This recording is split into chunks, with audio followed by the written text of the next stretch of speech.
Alright, we're back for segment 2. And I've changed my t-shirt. I'm going to be changing t-shirts during each of the different segments. Add a little bit of spice. Spice up the videos. Alright, a little change. So, anyway, let's continue. Let's listen to segment 2. But that is not my point of discussion today.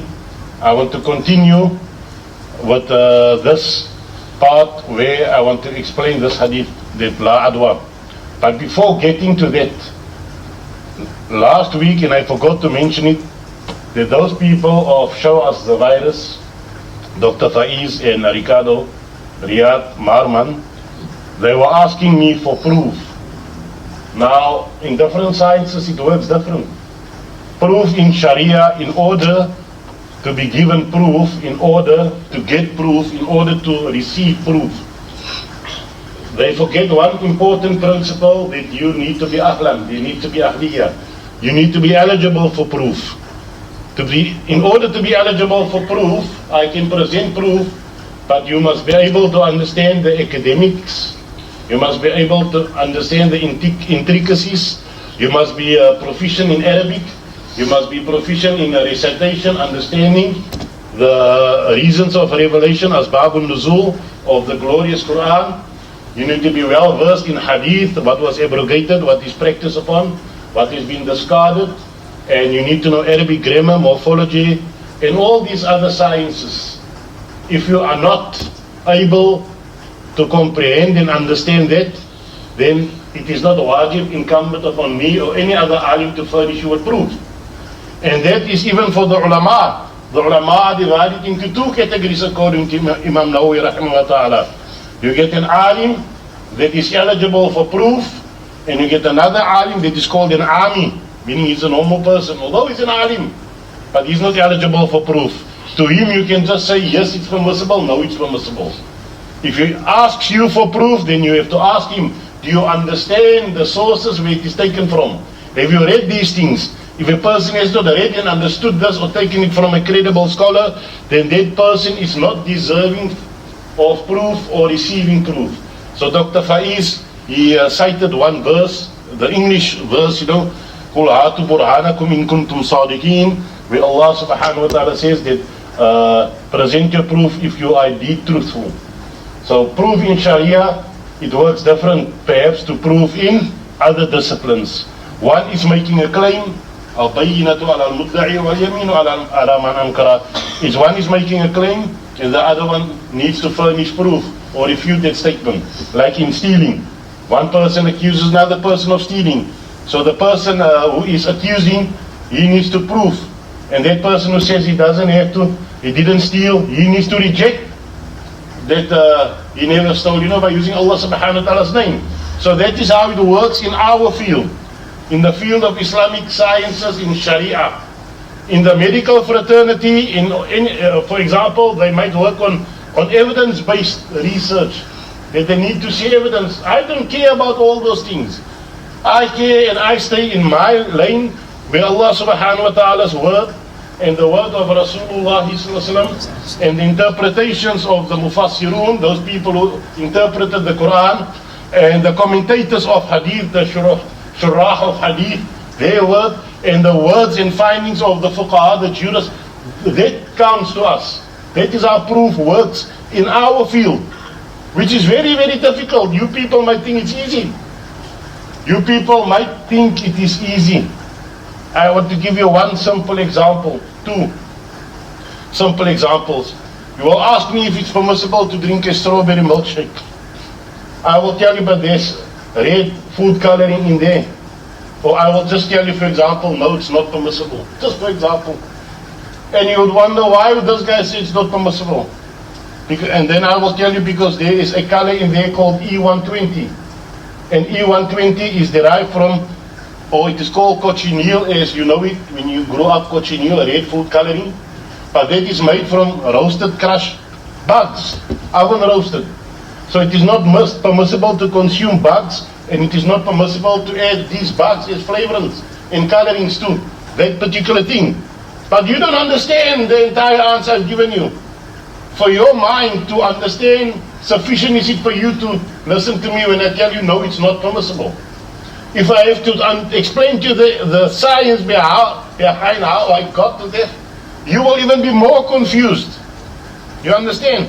So some things are better left alone. That is how it works. So for a doctor to ask me to present my proof, I can present it. But he needs to present his Islamic sciences background. Number one, is he proficient in Arabic? Number two, does he understand grammar and related sciences? Can he read the Quran properly? And all these other things that I mentioned now. Where did he study? Is he part of the Ahlul Sunnah? All these things.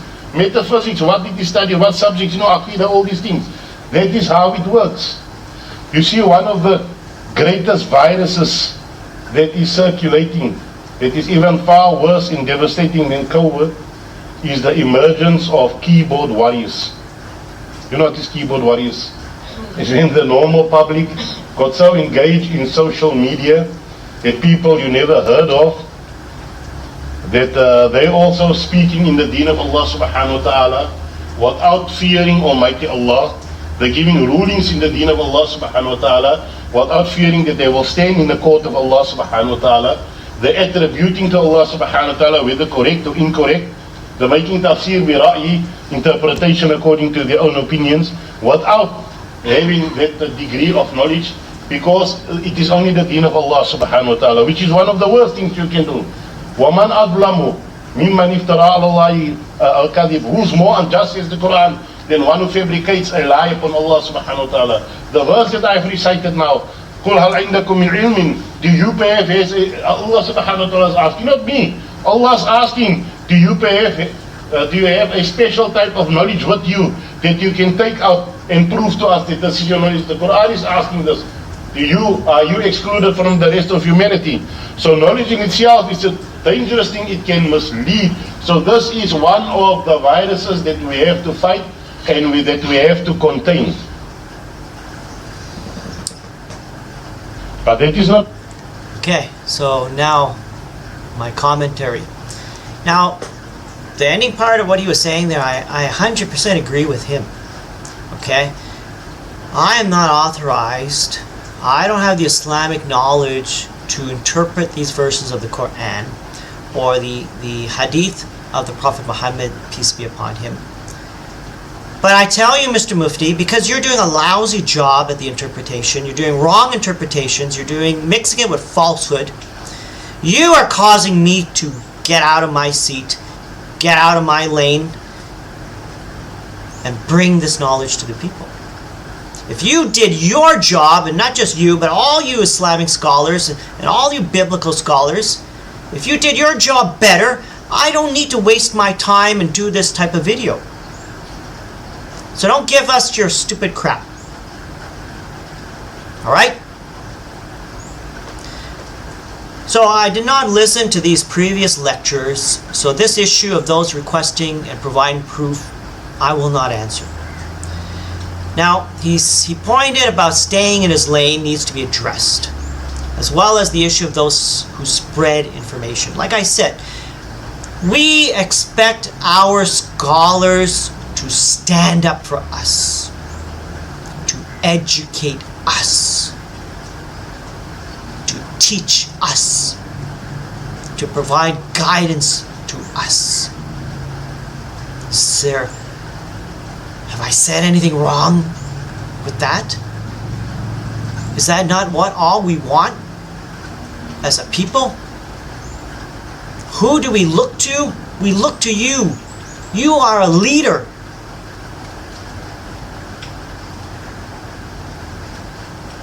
It's not my job. I admit that. And I fear Allah. And I fear the day that Allah will ask me what am I doing and why I did it. But Allah gave me this special knowledge that you do not have. That knowledge is to differentiate between truth and falsehood. I don't know how I do it, but I do it. I don't know how I get the knowledge, but I get the knowledge. And as we progress, if you stay on to the end, you will see what I'm speaking.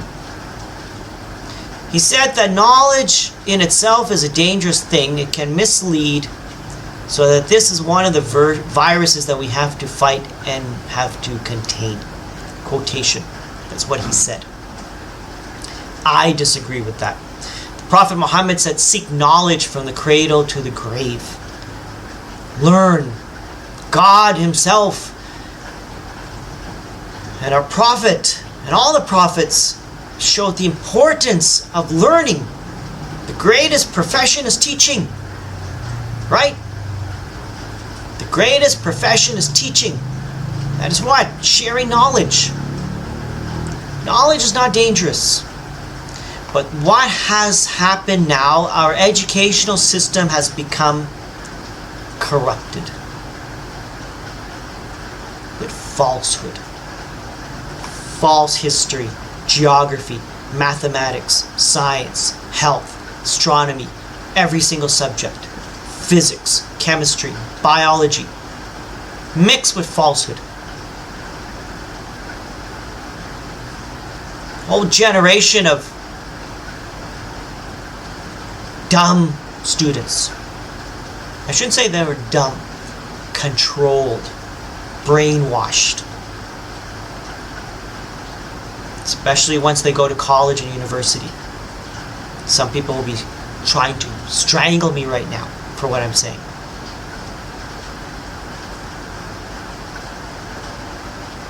I had one lady one time, I messaged her, she messaged me about COVID. I said, viruses don't exist. Evidence. She put evidence, question mark. Told her she's brainwashed. And she took off on me. She has a PhD in education, doctorate in education. But I call these people highly educated, stupid people. Excuse me. Okay? I'm going to speak raw in this video. You like it, you don't like it, you can turn it off. I don't care. It's your problem.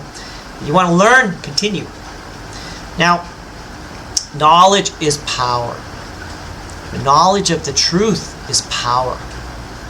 Okay? Knowledge to differentiate between truth and falsehood is power. You understand? That is what we need to obtain. And about you staying in your lane, 500 years ago, okay, this is a mosque vacancy for an imam position. They were required to master the languages of Arabic, Latin. This area is in Istanbul, right? So Turkish and Persian, and master the Quran, the Bible, and the Torah. Be a scholar in Sharia and fiqh. Have mastered physics and mathematics. Master of chivalry, archery, sword fighting, and the art of war. The arts of war is thinking and strategy.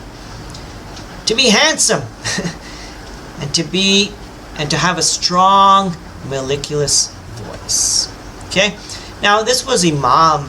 Imam is a lower position. Anyway, still fairly high, but your level of mufti is much higher. So would you qualify for this position in that time? No, I doubt it. But why do they want you to have all this knowledge? It's not a matter of staying in your lane. It's a matter of you have to get out of your lane and you have to have a broad knowledge of truth. Because one thing overlaps into another. This is the way everything works. It's all connected. You need to be able to connect the dots of knowledge and information. And differentiate, like I keep saying, differentiate between what is true and what is false. And now you need to teach us what is truth and what is false, so that we can learn to separate those. That is what we want. Let's move on to segment number 3.